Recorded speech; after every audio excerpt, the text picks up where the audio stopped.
back at Steelers camp with starting quarterback Kenny Pickett. Now, Kenny, a year ago when you came into this situation, you were not the starting quarterback. And you had a quote on your first day here at camp where you said you kind of wanted to be seen and not heard last year.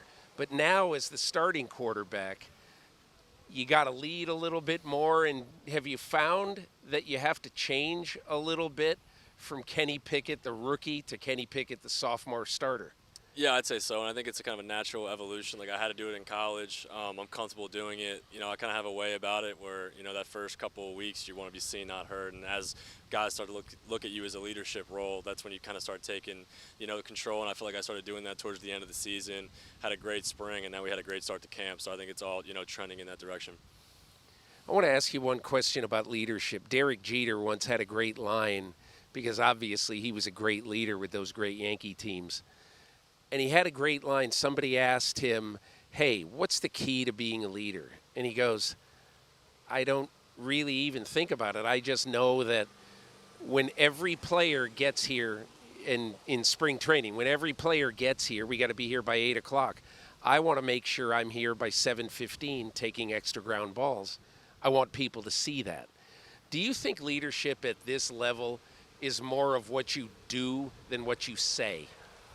It's a little bit of both. You have to perform, and you have to have guys see you come up in big situations, and you have to be consistent out in the field every single day. And then, obviously, being able to relate to different kind of people, I think that's also huge. You can't talk to each guy the same. Each guy responds to leadership differently, and I think it's my job to understand and get to know these guys off the field and how they are as people.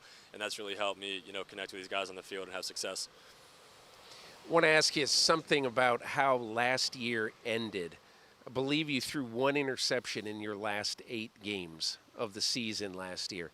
And I want to know, what was the key to that? What was the key to your maturation under the gun early in your career?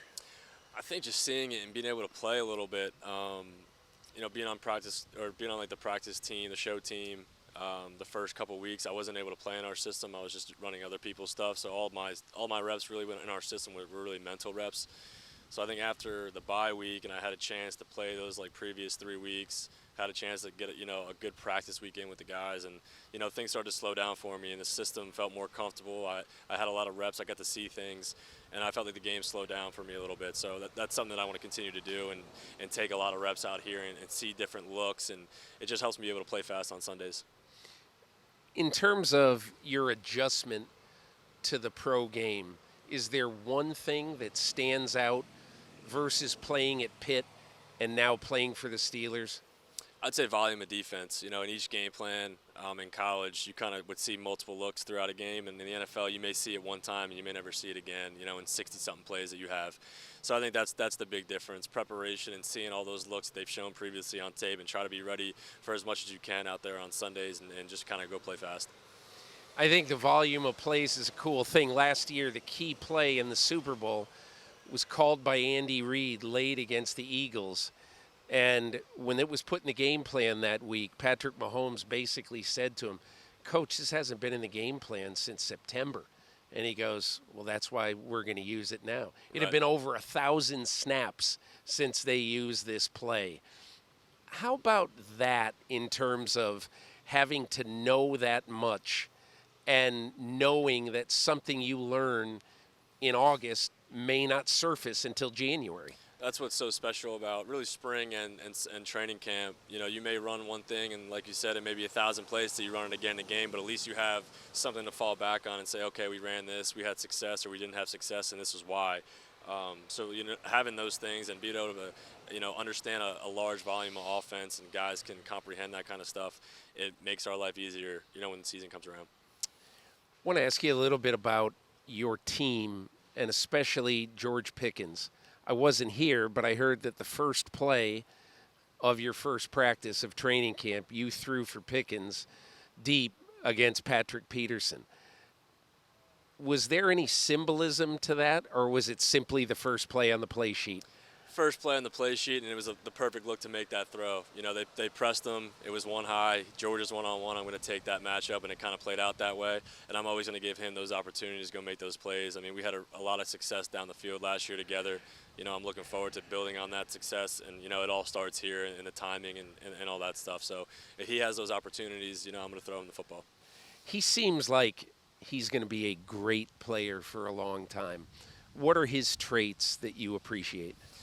His catch radius, you just have to put it in his zip code, and that's all he says. You know, he's like, just put it up for me, and I'll come down with it, which is, you know, it's been the truth. It's every time, you know, I put the ball up for him, I have no doubts that he's going to make the play. You know, and if he doesn't, he doesn't. We'll go back to him again. So I have a ton of confidence in him.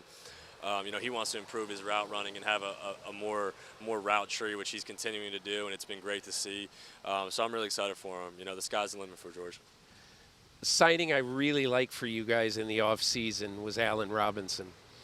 And obviously he comes in here feeling he has something to prove after some disappointing times with the Rams. But talk to me a little bit about what you found so far in Allen Robinson. Yeah, I don't think Allen has anything to prove. I mean, he's a veteran guy that's done it year in and year out. You know, I'm really excited to have him here. The knowledge of the game that he has, his understanding of football, of offensive football, defensive football, he really sees the field like a quarterback. So when you have a receiver like that with that kind of IQ that's played a lot of ball, you know, it's really nice to have out there and kind of have a security blanket in terms of a guy that knows where to sit down in zones and things like that and how to get open. So I'm really happy to have him on our team. I wonder sometimes, I just asked Patrick Peterson this question. When you come and play for the Pittsburgh Steelers, does the history ever hit you? Bradshaw, Roethlisberger, Pickett, and is that cool, or do you not really want to think of that too much because it can't help you? Yeah, it can't help me right now. You know, I hope I can look, you know, back a couple of years, you know, down the line after I'm done playing and say, you know, it was like you said, it was Terry, Ben, and then myself, and I have a good run, and you know, there's a lot to happen till then, but that's something I think down the road you can look at.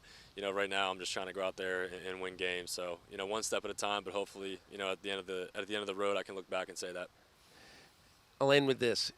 When you look at what it's like to be the quarterback of the Steelers in Pittsburgh, and now you've been able to see it. I mean, Pitt fans are excited. It seems like it ratchets up a little bit with the Steelers. What have you learned so far about the fanaticism, the expectations, and what it's like to be the quarterback of the Pittsburgh Steelers? Yeah, it's something I don't take lightly. You know, I've always, you know, watched the NFL, and you know, my best friend growing up was a Steelers fan, so I always watched the Steelers with him whenever they were on.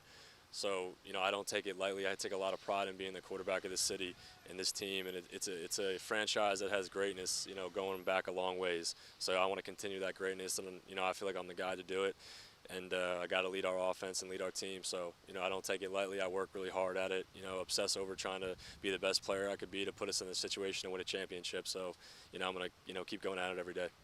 Kenny Pickett, good luck. Thank you. Appreciate it. Hi, I'm Mike Tirico, and thanks for watching. Make sure to hit subscribe for the latest news and highlights from NBC Sports.